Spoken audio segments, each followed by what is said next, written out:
Hi everyone, thanks for joining. We're going to get started now. 30 minutes, one question, one follow-up. And please join the queue if you have any questions. Dr. Williams is here today, so I'll turn it over to him for some brief remarks. Yes, good afternoon. And as it's Monday, we'll be talking about how we did over the weekend with our lab results and tests and that. And I hope everybody had a safe weekend and kept healthy. One of the announcements we're hearing about today is that as of this Wednesday, all 34 health units will be at stage 3. So Windsor Essex will be joining the rest of the province, and that's really good news for us and for them as well. And they've demonstrated all the aspects there of numbers coming down, staying consistently. Still some numbers there, but so do other parts of the province have that too. And I'll talk about that in a moment with our data and information and how we're doing with our ongoing testing and monitoring of the situation in Ontario. So that means, in one sense, everybody's at stage 3. Some have been at it into their 4th week. Some are in their 3rd week. Some are in the 2nd week. And Windsor will be in their 1st week coming up. And so we've been watching to see what is happening. And what are we seeing? Because there are more activities, more things taking place. We have the larger indoor gatherings, the larger outdoor gatherings. And still, we're asking people, in doing that, can you still do that and be consistent with the public measures of distancing, masking in public places, hand hygiene, staying home if you don't need to go out, and if you're ill, stay out from in the public settings, or if you think you have signs or symptoms or contact with a person with COVID, that you would go and get seen, including if you got that alert on your COVID alert app on your telephone. So these are all different things that we're adding in here to assist you to do what you have been doing well as Ontario and to keep doing well so we can keep these numbers coming down. I'll talk about it in a moment. So we've had a whole week of under 100 cases, and that's congratulations to the citizens of Ontario, the public health units, and the rest of the Ontario health system for this ongoing work. And it's a lot of work, but it is good to see, and we're monitoring the situation. That means until today, we're up to 115. But a week ago, we were at 116. So it's not surprising because we ended the end of the week. So today's tests really represent Friday's results coming in. And that's not too surprising. We're only a few over 100. And I expect and I'm hoping that that number will drop down again as the week goes on. As I said before, I'm hoping and planning on having a day when we might even see less than 50 in the province of Ontario. So our total number of cases is 40,161. And 20 of the health units had fewer than 5 cases, and 18 have had no cases for quite a long period of time. So we're seeing this steady drop. Our testing volumes have remained robust. Again, today we were talking about 22,275, and our positivity rate is staying down. A few weeks ago we were going nudging down to 0.6, up to 0.9, down to maybe 0.5, then up to 1. Though the last week it's been staying around the 0.5, 0.6, a little bit back and forth as we're seeing that drop and continually progressing in a good direction. And that's an important part as well as we watch how we're dealing with COVID and as the transmission rate continually drops and to bring it under control. So we've had another 102 people resolved. That means 91% of our cases in Ontario have resolved. And again, we've had another day with no deaths, which is good to note, but there are still people in hospital, still people in ICU. Those numbers are dropping as well. And we're seeing that our new cases, and that's what I want to talk about. As we're dealing with our problem here in Ontario, you've seen we're slowly coming down. We're not abruptly dropping down to 0. And it may not sound odd, for me that's reassuring. If it dropped down to 0 for a day or two, I'd wonder what's happening to our system. It doesn't really go that way with transmission of these organisms, so that we're finally coming down, but we see some areas blip up a little bit with an outbreak. Like our numbers yesterday were up in Ottawa, Peel, Toronto to some extent, Windsor, Essex, a little bit of increase, not much, and Niagara as well. But they're related too, as we asked them questions saying it was a gathering, it was a family, household contact, and it tends to be outbreaks of clusters and groups that we're looking at and trying to understand better rather than haphazard transmission within the community. And that's part of the integrity of the system that we're doing ongoing surveillance of over 20,000 cases still daily in that. And when health units find a case, they go looking for even more contacts and cases. So the fact that we continue to find, and we're not down to really low numbers, is in one way reassurance of the integrity of the system and how we're continuing to monitor that. So that when we keep edging down to maybe close to 50 or under 50 and down lower, we can be assured that's probably what's happening province-wide in that regard. It's not because we're just missing it, because our health units and others are out looking for it, and the public too are stepping forward and getting tested when they need to have that done in the appropriately and timely way. So on our long-term care side, the number of outbreaks are coming down. There are still some there, but a lot of those ones are very short ones, like a possible case, because our definition of outbreak in a long-term care home is just one possible case. And so we still have that very sensitive touch base on that. Yet the total number of residents and there that are still confirmed positive and are resolving is down to a very low number of 4, and the staff is 34. Throughout, remember, there's 90,000 people in the long-term care system and staff more than that. So this is a reassurance of that really settling down, and same with retirement homes. So these are all positive in that aspect there. So overall over the weekend, in spite of a number of them being in stage 3 for a period of time, and now everybody at stage 3, it seems that people are continuing to adhere to our messages that I've alluded to, and that's the most critical thing, even as we go through this period of stage 3 now in the month of August, trying to get our numbers down even lower to make it even safer for our school programs to open, because anything that gets into school has to usually come from the community or from someone introduced it in the community. And so we want that community transmission rate and those levels in the community really low, and to understand if it's introduced, where did it come from, and how do we curtail and stop that to protect our public at large, but to protect our student body and those staff and the teachers working in those institutions. So it's all part of our ongoing opening up the province in a safe and careful way, watching, monitoring, noting, testing. All these things are putting in place, because we don't go forward with saying we just hope it's going to go well. We're going to monitor. If things don't go, we can move on it quickly, efficiently, and effectively, as we're doing now, containing an outbreak of a social gathering, containing an outbreak of a workplace cluster, continuing to contain an outbreak of a household, family, or community type gathering. So we continue to do that, and that's I think is our strength as we are on a go forward basis into the summer and into the early part of the fall. So let's watch, see what happens this week, and we'll keep update on that. So I'm anticipating the numbers will come back down below 100. And I'm even optimistic we may see one getting very close to 50, maybe even below 50. So with that, I'm going to open up for questions from the media. We'll go to the phone lines. Just a reminder, 1 question, 1 follow-up. Over to the first question. Your first question comes from Lucas Meyer with News Talk 1010. Please go ahead. Thank you very much. Good afternoon, Dr. Williams. Hope you're well. Thank you.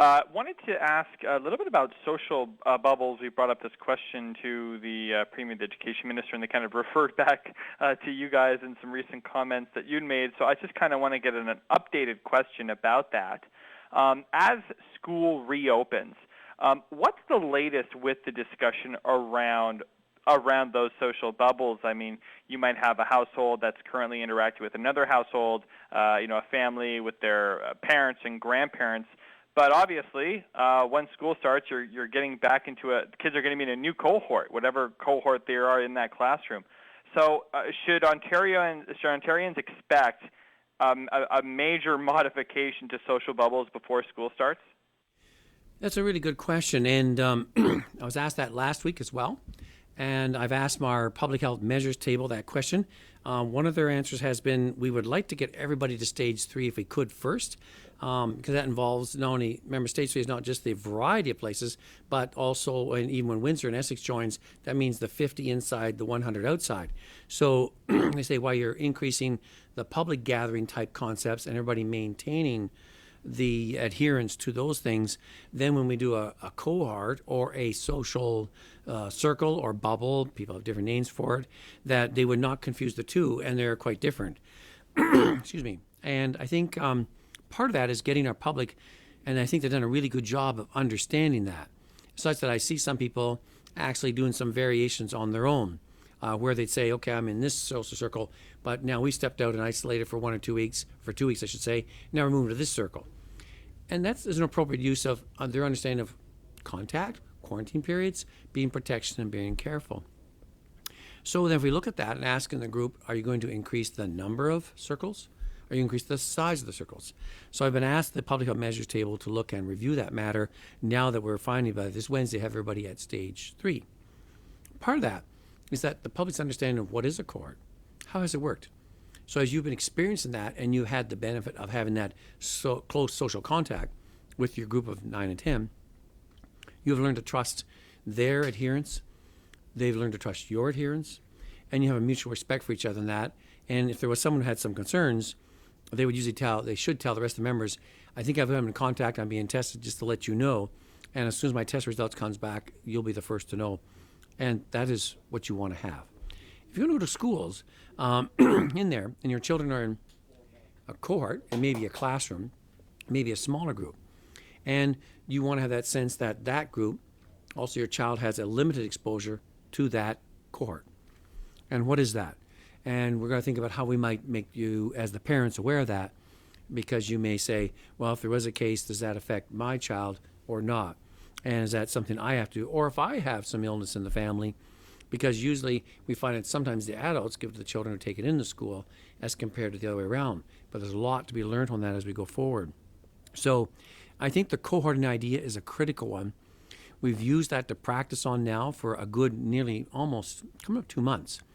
And I think our public have done well with that and see the value of an investment in a social circle, in a cohort, and understand the parameters of that and being confident in the protection that incurs in that and how to handle that. So stay tuned. We hope to have some further announcements on that as we go forward, as we continue to work on our public measures of distancing, masking, hand hygiene, illness testing, contact tracing, and cohorting or social circles.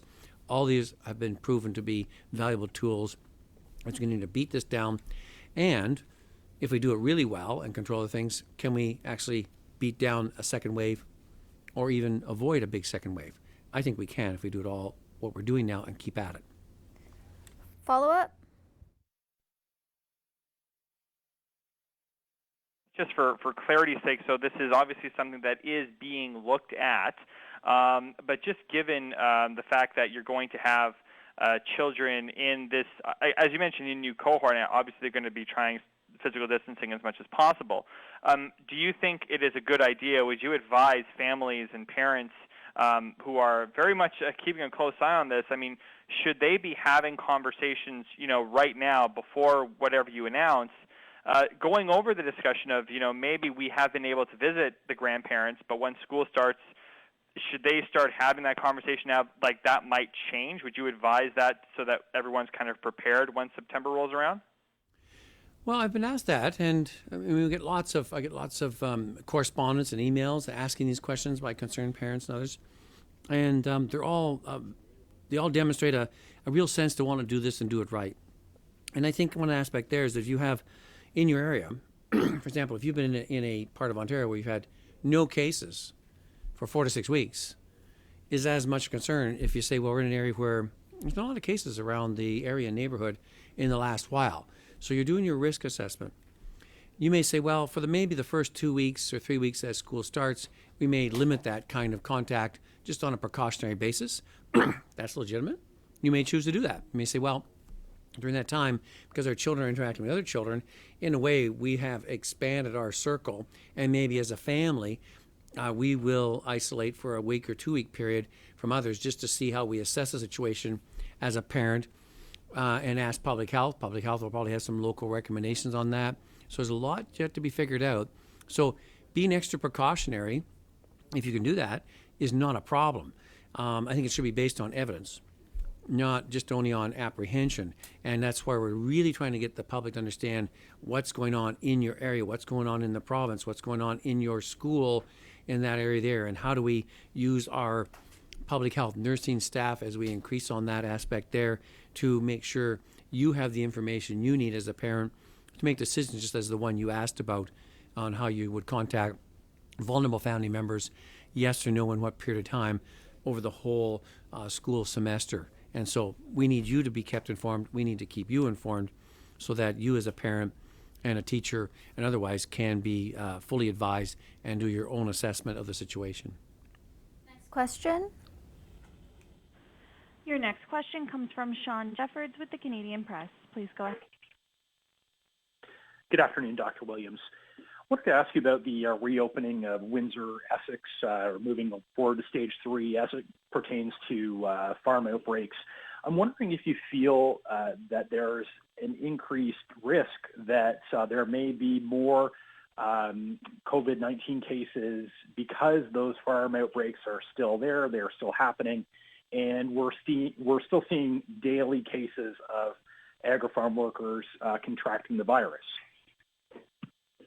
So that's we have regular teleconferences with the Windsor-Essex Health Unit. We have regular teleconferences that combines our OMAFRA, that's the Ministry of Rural Affairs and Agriculture. And we have they combined also with the Ministry of Labor and with other sectors. So we continually review. We have our EMAT team on the ground there, working with Ontario Health, with our testing, ongoing voluntary testing. So we're, in a way, really monitoring the situation closely. And as we look at the numbers, they have been coming down. And sometimes now we may be looking at somewhere we have some new people coming in that are kept in quarantine period, and some of those may turn positive in the quarantine period. That's what we're setting it up for. If they do, we continue to, of course, quarantine them longer and not introduce them to the regular workforce.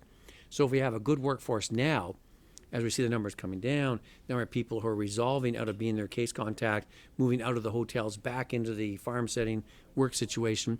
How do we make sure we don't reinfect the healthy workforce? And that means a strong, stringent control on any new migrant workers that are coming in, and that adherence to the quarantine period, the monitoring of that, and if there's anyone positive during that time, we note that, but they may not be actually inserted back in the workforce yet. They may be only in their quarantine period. So we've got to make sure we're clear on what the numbers mean at that time. And there's other ones that, of course, they're reporting from Windsor-Essex. Some are related to travel, cross work relationship across the border, and some are related to other community and contact cases still, and some workplace outbreaks that are slowly coming down and quieting down that sense. So all these are factors that we want to monitor, but the agriculture one is no only concern to us in Windsor, it's throughout Ontario. And I know our partners in the Ministry of Agriculture, Food and Rural Affairs are very concerned about that, as well as our federal counterparts, to ensure on a go-forward basis that we don't repeat what we experienced earlier in the year. Follow-up? On another subject, Dr. Williams, I wanted to ask if there was any update on the cases we saw coming out of that, I guess it was a boat cruise in Chatham, Kent, and the family that contracted the COVID-19 on that trip. How many cases have been linked to that thus far? I don't have the exact number. It was quite a few of them, and a few days ago was part of that family gathering. A group went out, and it was a close contact within a family unit. So I would be incorrect just to quote you exact number, because that wasn't yet confirmed from the Chatham Kent Health Unit. But it was a large part of that sudden jump in their numbers that they had noted there. So they feel it's contained, and they're monitoring all the contacts in there. So as you saw, their numbers are coming back down again. So I seem to be confident that they're bringing it back under control again. Next question. Your next question comes from Rob Ferguson with the Toronto Star. Please go ahead. Hi, Doctor. Just following up on Sean's question about the families from the Chatham Kent boat cruise. Do you know how many families were involved and where this boat cruise was? Offhand, I don't. We were just asking for reports from the health unit to say, are your cases included in this cluster, and do you have all the contacts done and the follow-ups? And we've been reassured that they are involved in that and dealing with it. As for how many, like, is it a family, is it like an in-laws and things, we don't get down to that kind of detail. We trust that the health unit has that clustered as in the contacts in there, and obviously it sounds like a number outside of the social circle number. in there, and how does that relate to our limitations on those cruises and things like that. So it allows us to retest the method to see what went wrong, why didn't it go well, and we're waiting for the health unit's report when it's completed. Follow up? Yeah, just to change subject, how do you convince parents that the school's opening plan is safe with larger class sizes? I get a lot of emails from readers saying, how come we can have a social circle of only 10 people that we can be in close quarters with, but my kids can go to school in 3 weeks and be in a larger class than that? That doesn't seem to make sense to a lot of people. Yeah, like yourself, I've received a number of correspondence on that, and I know our public health departments have received the same. Our discussions all along with the Ministry of Education is that we want to put in place as much as we can public health measures that would ensure the overall safety and limitation of any spread, or if there was any cases, we would identify it quickly and contain it as fast as possible. So we put a number of steps in there, which includes the masking in grade 4 and above. It includes the ongoing aspect of staying home if you're ill, and adding our public health nursing force, increasing there for closer contact and contact follow-up, testing when necessary and appropriate in various ways, as well as we've always pushed on the fact of even cohorting within classrooms. Can you do that?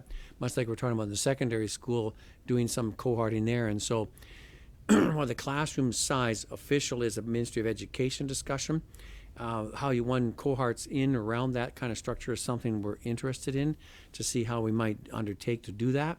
And there's very much a number of things I believe that relate to local boards, local schools, local issues that have to be considered if one is going to undertake that. So not every place is the same throughout the province of Ontario. So we're in that active discussion at this time. I think as parents, I think you want to know, as I alluded to earlier in the earlier question, not just what's going on in your school, what's going on in your community. Because it just doesn't happen by chance to get into the school. It gets into the school for a reason. A child gets infected either at home or in a community setting and brings it in. A staff person may get infected outside and brings it in. It just doesn't flow in by happenstance. And so therefore one looks at those things that would surround that. That means the school is a part of the community. What is happening in the community? Was a chance of children, anyone's child, being exposed by chance, even though we know that the data so far shows very limited cases in those children, but they can transmit for short periods of time. What is the aspect with parents in that? Are the parents being vigilant in their adherence to it? Because it's all part of, when we talk about the cohort concept, is that the cohort of the whatever group of children means the parents of the children are also adherents to that kind of thing, because much like I gave the example before of if you're asked to bring, not bring, in the past, peanut allergy-free schools, to not bring that, not send your child to school with, even though it may be their favorite sandwich, you understand that and you respect other parents and other parents' children who are at risk, and you want to honor that. And the same is that when you're trying to build the cohort cycle, how does one do that? By one, being knowledgeable, what's going on? Are you assured of what's happening in the community? Are you satisfied all the other checks and balances are in the school? Do you have an idea of how your child is experiencing and different details there? Does that happen instantly? I don't think so. I think it takes a time to get that. Same as we've worked people through who are apprehensive about going to stage 1. What will happen? We went to stage 2. What will happen? Now we're in stage 3. Not everybody says it's going to go perfect right from the get-go. There's a lot of people with questions and want to see what is happening. And I think that's part of the process we're going through with the school opening. I think it's understandable that parents have concerns. I think it's understandable they have questions, and they want to ask those questions, and it's going to be a challenge for us to make sure we get the information to them when they need it, so they're making an informed decision on the matter, because they can only make a risk assessment on the basis of good evidence and information. And it's going to behoove us and that in the education system to make sure parents are kept informed throughout this process. Next question. Your next question comes from Cynthia Mulligan with City News. Please go ahead. Hello, Doctor. Further to the distancing guidelines and the concern amongst parents, the American Association of Pediatrics and Children's Hospital Association has concluded that more than 97,000 children in the U.S. have tested positive in the last 2 weeks of July. Now, I know I'm afraid I don't have the age breakdown, but when you hear that number, does that concern you and give you pause about the lack of strong distancing guidelines in the younger grades? Well, it gives me concern about what's happening in the U.S. writ large, so that's very concerning. And I only hope that their authorities and different people and the public health officials can bring it under control as soon as possible, because a lot of people are being infected and being impacted by that. I think if you look at our numbers in Canada, and especially our numbers in Ontario, quite different, especially in relationship to infection of the public writ large. In that matter, as I mentioned last week when we talked a bit about our serial survey, it demonstrated that while some people thought we might have had a 30 to 40% infection rate, we didn't. We were more like 1% and extrapolate up to maybe 4 to 5%. That's very low, and we had no children under 9 identified as positive in our serial survey. It tells us that our children have, for the most part, not been impacted very much by this at all. Is that something to be complacent about? I don't think so. I think we want to continue to monitor that situation very carefully and to look for it. So the American numbers are concerning to me on the basis of what America is experiencing. I don't think it applies to the Canadian aspect, but it doesn't mean we can say we're not going to care about it or we're going complacent. We're not. And we know it can happen, especially if transmission happens writ large and you're not having that under control or monitoring in certain situations. So, we want to go forward with that. We want to put as many public health measures as we can. We want to make sure that children get the school experience they need. We understand from experts in pediatrics and that about the mental health issues, the developmental issues, in a safe way, using the different measures as best we can in consultation with our partners in the Ministry of Education and working with the local boards of education and with the local public health units. So this is the next step, I would say, in our opening up, and how do we want to do it safely, effectively, efficiently, and in an informed way for everybody to understand, so we don't have numbers like you're quoting that you're seeing in the United States. We don't want to go that way. Follow up? Thank you, Doctor. My follow-up question is about children who have existing health conditions who are already immunocompromised. Would you recommend that they learn from home or go to school? That's another important question. It's one, actually, it's not a new one for us. In public health in Ontario, we've always had that concern. And as you may recall, we have our Immunization of School Pupils Act. And part of that is that we have a registration of how many people have been vaccinated and how many not vaccinated. Because when you have the children with those immunocompromised situations, there's many different reasons. You want to make sure if you have a presence of, say, outbreak of 3 or 4 cases of chickenpox in a school, excuse me, you want to be able to tell those parents, I think you should keep Susie or Johnny home until we rule it out. And we want to have that registry. So we've been doing that for a long time. We would do the same with COVID. We want to know as soon as possible and alert those parents saying, you may want to take your child out until we ascertain what's going on. Or there's so much community spread, it may be risky. So again, it's a risk assessment situation that those parents are looking for the information and they want it accurate and they want it timely and they want to know what's going on. So they deserve to be informed. Next question. This will be the last question. Your final question comes from Heather Wright, The Independent. Please go ahead. Good afternoon, Dr. Okay. You mentioned in your opening comments how well long-term care homes are doing right now. There have been just 9 cases in the last 9 days and 5 cases active, I believe you said. And there have been 50 cases in healthcare workers in that same time frame. That shows to me that the long-term care homes are now able to contain COVID-19 effectively when it pops up. So I'm wondering why families are still not able to be actively involved in their loved one's care or provide physical comfort like hugs. And I wondered if you could explain the science behind that, please. Mm-hmm. So as you can see, we don't have many residents positive. We still have some staff, and it seems like some people are still being infected in the community and coming in. And so I think our partners in the Ministry of Long-Term Care, as well as the group that was working at the table dealing with the long-term care outbreaks, are wanting to be very cautious of not reintroducing it back into the long-term care homes. We have been waiting for them as they've already opened up some visitor regulations and rules, and they'll probably continue to do more and more. Part of the value of what we're doing on the overall provincial one as you drop down your rates and the amount of in the community is down to a very small amount, it makes it safer and safer for people to undertake and do that. And so it's a broader investment. It's safer for long-term care visiting, and it's safer for school. So it's all part of the picture, and we'll have to wait for the lead from long-term care ministry to see when they're going to open up visitation even more, but that depends on our numbers. Follow up, this is the last question. Yes, sir. I just wondered if you have actually recommended to the long-term care table to allow families not just to be visitors, but to be back inside the homes. I have asked them to update that as soon as possible, because I do feel the emotional issues and the personal and family issues are important and need to be addressed as well. At the same time, I understand that table of our command table that has that responsibility, having all the issues that they have dealt with in the past, are leery to open it up too quickly, too fast. I know it's not quick enough for some. They've opened up some aspects in there, and I keep asking them to say, when is the next time of consideration? So there's a balance in there, but on one sense, you want to increase that aspect, but at what risk?